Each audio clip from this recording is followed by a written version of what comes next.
গত দুদিন ধরে নাট্যকার অভিনেতা মনোজ মিত্রকে নিয়ে একের পর এক গুজব রটেছে তার মৃত্যু সংবাদও। প্রথম থেকেই পরিবার জানাচ্ছিল যা রটেছে তা সত্যি নয়। এবার অভিনেতাকে নিয়ে খানিক খুশির খবর শোনালেন ভাই অমর মিত্র।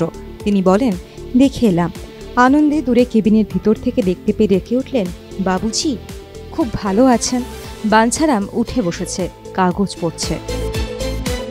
বিগত বেশ কিছু সময় ধরেই বলিউডের রটনা ঘর ভাঙছে নেহা কক্কর ও স্বামী রোহনপ্রীতের। এও শোনা যাচ্ছে তারা নাকি একসঙ্গে থাকছেন না। বিয়ের বয়স মাত্র 4 বছর, এর মধ্যে এত বড় সিদ্ধান্ত। স্বামী জানালেন, যা রটেছে তা সত্যি নয়, ভালো আছেন তারা, সংসার করছেন চুটিয়ে।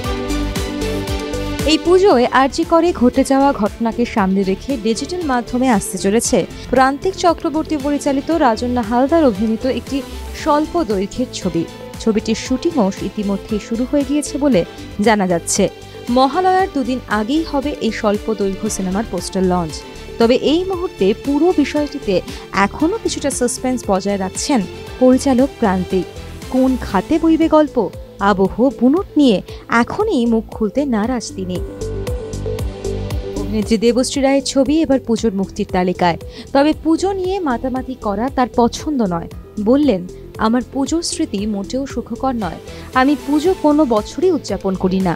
শেষ কবে যে পুজো আসছে বলে আনন্দ হয়েছিল তা ভুলে গিয়েছি।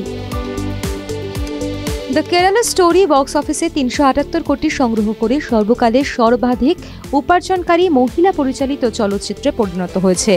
এবার এই টিমটি একটি সিকুয়েল নিয়ে ফিরতে চলেছে। বিতর্কিত হেমা কমিটির রিপোর্ট নিয়ে এই সিকুয়েল হবে বলে স্থির করা হয়েছে। বসুশ্রী সিনেমা হল বাঙালির কাছে আবেগ বটে, তবে সম্প্রতি শোনা যাচ্ছে মালিকানা হস্তান্তর হবে। পথের পাঁচালী সহ বহু কালোজয়ী ছবির প্রিমিয়ার হয়েছে হাজরা মোড়ের কাছে এই প্রেক্ষাগৃহে। এই পরিস্থিতিতে বসুশ্রীর হাত বদলের খবর শুনে মন খারাপ সকলেরই। সলমান খান এবং ঐশ্বরিয়া রাই বচ্চনের সম্পর্ক নিয়ে আলোচনার শেষ নেই। শোনা গিয়েছিল 1999 সালের সম্পর্কের পরেই নাকি গোপনে বিয়ে সেরেছিলেন তারা। যদিও নিজেদের ব্যক্তিগত জীবন নিয়ে কোনোদিনই মন্তব্য করেননি ঐশ্বরিয়া। তবে এবার আর চুপ থাকলেন না নায়িকা। বললেন, বিয়ের মতো এত বড় ঘটনা লুকিয়ে যাব ভাবলেন কিভাবে? বসিরহাটের আরবেলিয়া গ্রামের পুজো ছাড়া তিনি আর কিছুই ভাবতে পারেন না। জীবনের একটা বড় অংশ সেখানেই কাটিয়েছেন অভিনেতা বিশ্বনাথ বসু। কিন্তু এবছর মন খারাপ তাঁর। তিলোত্তমা কাণ্ডের প্রভাব পড়েছে, তাই এবছর পুজো করবেন, কিন্তু কোনো আড়ম্বর থাকবে না বলেই জানিয়ে দিলেন অভিনেতা। প্রতি বছর ধুমধাম করে দুর্গাপুজোর আয়োজন করেন অভিনেত্রী সুদীপা চট্টোপাধ্যায়। এবছর সেই আনন্দে ভাটা পড়েছে। মাকে হারিয়েছেন, সেই সঙ্গে তিলোত্তমার জন্য মন ভালো নেই তার।